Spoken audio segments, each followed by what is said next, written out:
నమస్తే welcome to 99 TV నేను ప్రియాంక ఒక దేశానికి చెందిన ప్రయాణికుల విమానాన్ని ఉగ్రవాదులు హైజాక్ చేస్తే ఆ దేశ ప్రభుత్వం ఎలా స్పందించాలి అత్యున్నత నాయకత్వం ఏం చేయాలి కొన్ని నిమిషాల ఆలస్యం కూడా వందలాది మంది ప్రాణాలను ప్రమాదంలోకి నెట్టే ఇలాంటి పరిస్థితుల్లో నాయకత్వం ఎంత కీలకమో ప్రపంచ చరిత్ర ఎన్నోసార్లు నిరూపించింది తాజాగా సింగపూర్ మాజీ సీనియర్ దౌత్యవేత్త బిలహరి కౌసికన్ చేసిన వ్యాఖ్యలు అంతర్జాతీయంగా చర్చనీయాంశంగా మారాయి పాకిస్తాన్ రాజకీయ నాయకత్వాన్ని తీవ్రంగా విమర్శిస్తూ ఆయన చెప్పిన ఒక సంఘటన ఇప్పుడు మరోసారి 1991లో జరిగిన సింగపూర్ ఎయిర్లైన్స్ హైజాక్ ఘటనను ప్రపంచానికి గుర్తు చేసింది ఆయన చెప్పిన మాటల్లో ప్రధానంగా వినిపించిన సందేశం ఒకటే దేశ భద్రత విషయంలో నాయకత్వం అప్రమత్తంగా లేకపోతే దాని మూల్యం అమాయక ప్రజలే చెల్లించాల్సి వస్తుంది ఈ వ్యాఖ్యలు కేవలం ఒక పాత సంఘటన గురించి మాత్రమే కాదు ఒక దేశ పరిపాలన సంక్షోభ నిర్వహణ ఉగ్రవాద వ్యతిరేక చర్యలు రాజకీయ నాయకత్వం బాధ్యతలపై పెద్ద చర్చకు దారితీశాయి ఈ నేపథ్యంలో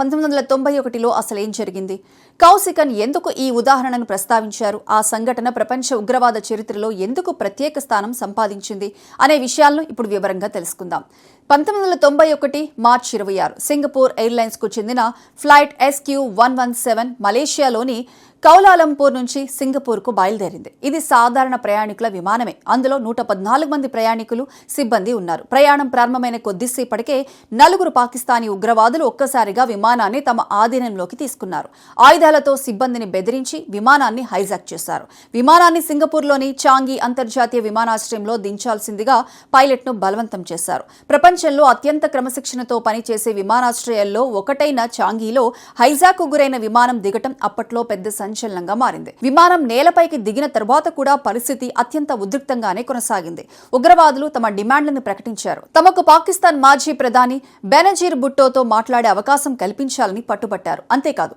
తమ డిమాండ్లు నెరవేర్చకపోతే ప్రయాణికులను చంపేస్తామని హెచ్చరించారు దీంతో సింగపూర్ ప్రభుత్వం అత్యవసర చర్యలు ప్రారంభించింది అప్పట్లో సింగపూర్ విదేశాంగ వ్యవహారాల్లో కీలక బాధ్యతలు నిర్వహిస్తున్న బిలహరి కౌసికన్ స్వయంగా పరిస్థితిని సమన్వయం చేశారు ఆయన వెంటనే పాకిస్తాన్ అధికారులతో సంప్రదింపులు ప్రారంభించారు తెల్లవారుజామున 3 గంటల సమయంలో బెనజీర్ భుట్టో అధికారిక నివాసానికి ఫోన్ చేశారు అయితే అక్కడి నుంచి వచ్చిన సమాధానం ఆయన్ను ఆశ్చర్యానికి గురిచేసింది మేడం నిద్రపోతున్నారు ఇప్పుడు ఆమెను లేపలేం అని సమాధానం వచ్చిందని కౌసికన్ తాజాగా వెల్లడించారు ఒకవైపు 100కు పైగా ప్రాణాలు ప్రమాదంలో ఉండగా మరోవైపు ఉగ్రవాదులు అత్యవసరంగా మాట్లాడాలని కోరుతుండగా అలాంటి సమయంలో కూడా ప్రధానిని నిద్ర లేపలేమని చెప్పడం తమకు షాక్ ఇచ్చిందని ఆయన తెలిపారు ఈ సంఘటనను గుర్తు చేస్తూ ప్రస్తుతం పాకిస్తాన్ రాజకీయ నాయకత్వంపై ఆయన తీవ్ర విమర్శలు చేశారు ఆయన అభిప్రాయం ప్రకారం పాకిస్తాన్లో ప్రస్తుతం కనిపిస్తున్న రాజకీయ అస్థిరత ఉగ్రవాద సమస్యలు అంతర్గత భద్రతా వైఫల్యాలకు అక్కడి రాజకీయ నాయకత్వం సైనిక వ్యవస్థే ప్రధాన కారణమని పేర్కొన్నారు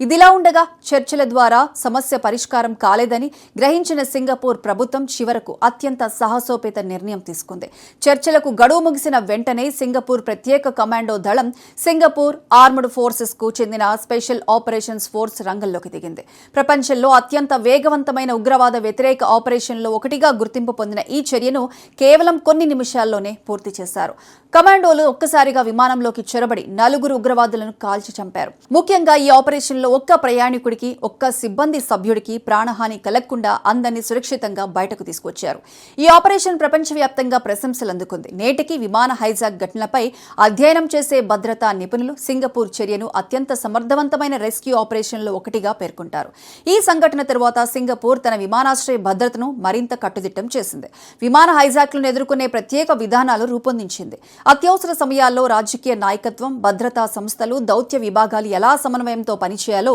ప్రత్యేక ప్రోటోకాల్స్ అమలు చేసింది మరోవైపు ఈ ఘటన పాకిస్తాన్కు కూడా ఒక మచ్చగానే మిగిలిపోయింది ఎందుకంటే హైజాక్కు పాల్పడిన వారు పాకిస్తాన్కు చెందిన వారేనని అప్పటి దర్యాప్తులో తేలింది అయితే ఈ సంఘటనపై పాకిస్తాన్ అధికారికంగా తన వైఖరిని వెల్లడించినప్పటికీ సింగపూర్ మాజీ దౌత్యవేత్త చేసిన తాజా వ్యాఖ్యలు రాజకీయంగా మళ్లీ చర్చకు దారితీశాయి అంతర్జాతీయ వేదికపై పాకిస్తాన్ జర్నలిస్ట్ అడిగిన ప్రశ్నకు సమాధానంగా కౌసికన్ ఈ ఉదాహరణను ప్రస్తావించడం విశేషం ఆయన ఉద్దేశం కేవలం ఒక వ్యక్తిని విమర్శించడం మాత్రమే కాదు సంక్షోభ సమయంలో బాధ్యతాయుతమైన నాయకత్వం ఎంత అవసరమో గుర్తు చేయడమేనని విశ్లేషకులు భావిస్తున్నారు ప్రపంచంలో ఎన్నో విమాన హైజాక్లు జరిగాయి 1976లో ఎంటెబ్బే ఆపరేషన్, 1999లో భారత విమానం IC-814 హైజాక్, 2001 సెప్టెంబర్ 11 దాడులు వంటి సంఘటనలు అంతర్జాతీయ భద్రతా విధానాలను పూర్తిగా మార్చేశాయి. వాటిలో ప్రతి సంఘటన ఒక పాఠాన్ని నేర్పింది. కానీ సింగపూర్ ఎయిర్లైన్స్ SQ-117 ఘటన మాత్రం వేగవంతమైన నిర్ణయాలు, ఖచ్చితమైన ప్రణాళిక, అత్యుత్తమ కమాండో చర్యలతో విజయవంతంగా ముగిసిన అరుదైన ఉదాహరణగా నిలిచింది. నేటి ప్రపంచంలో ఉగ్రవాద రూపాలు మారుతున్నా, సంక్షోభాల స్వభావం మారుతున్నా, ఒక విషయం మాత్రం మారలేదు. దేశ భద్రత విషయంలో నాయకత్వం ప్రతి నిమిషం అప్రమత్తంగా ఉండాలి. అత్యవసర పరిస్థితుల్లో రాజకీయ నిర్ణయాలు, భద్రతా సంస్థలు సమన్వయం, వేగవంతమైన చర్యలే వందలాది మంది ప్రాణాలను కాపాడగలవు. సింగపూర్ మాజీ దౌత్యవేత్త కౌశికన్ చెప్పిన ఈ సంఘటన కూడా అదే సందేశాన్ని మరోసారి ప్రపంచానికి గుర్తు చేస్తోంది.